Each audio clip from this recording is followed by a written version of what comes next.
After the Beatles were done as a band, throughout the years, bootleggers released a lot of new audio concerts, studio outtakes, BBC performances, and so on, in various collections. Apple, for the most part, have not really done too much in terms of new audio. The Hollywood Bowl is an exception, but this course would change in 1994 with the release of Live at the BBC. Since then, a lot of new audio has released, officially. This first wave of new audio started in the 90s, and in the new decade, 2000 to 2009, also had a relatively big slew of new Beatles content. Let It Be Naked as an example. While it felt as if Apple was softening and giving us more new content, they were still able to entice us with how they were able to perform their songs. A new release, however, was a little strange. Releasing on December 17th, 2013, there were very little leaks up until late 2013 about this new release. This compilation came up as a response to revised copyright laws in Europe. That basically means that these performances only have the extended copyright. Oddly though, there are only 59, a bit of a weird number. It was taken down for a short amount of time before being available again. Nowadays you can purchase it. Some people have speculated why only a compilation of 1963 content, however, and not for other years, like 64, 65, and so on. Well, what was released? The first 8 tracks were from the Please Please Me session on February 11th, 1963. The next 5 were from the From Me to You session, recorded on March 5th. And then on the For With the Beatles, there are only 2 tracks represented here.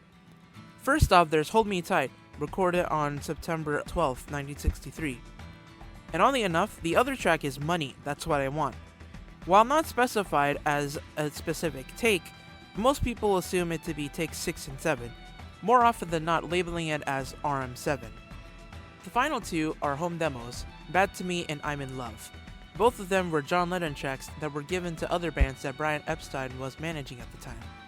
Oddly enough, Bad to Me was supposed to be released on Anthology 1, but was unfortunately cut.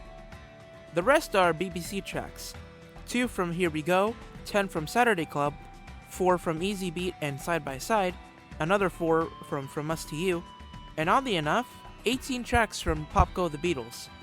Note that these are just the performances only, very few speech elements are intact.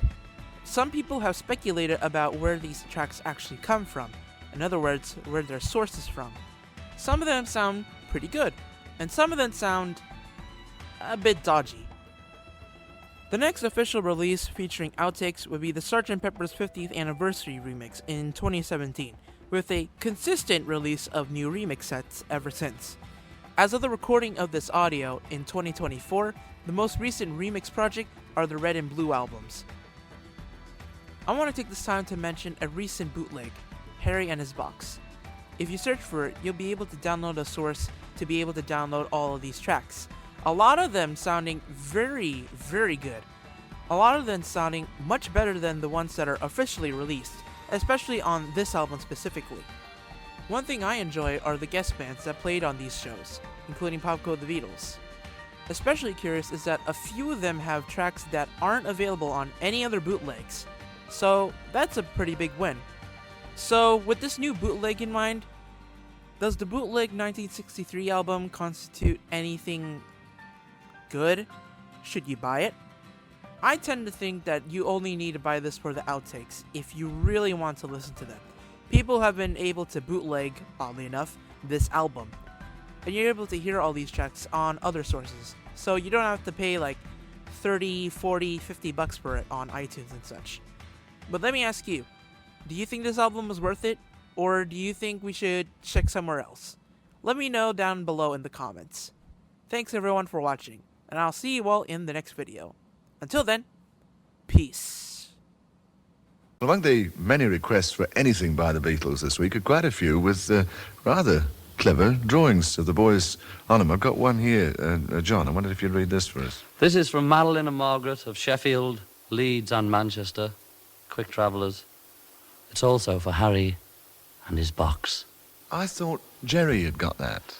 Ah, no, well, a lot of people have asked us this, but the truth about Harry and his boxes, they're very important. Often the park he walked through, don't we? You know what I mean? Of course, yes, I understand now. Well, having cleared that up, what number would you like to do? Well, we'd like to do Chuck Berry's Memphis, Tennessee. Good old Harry.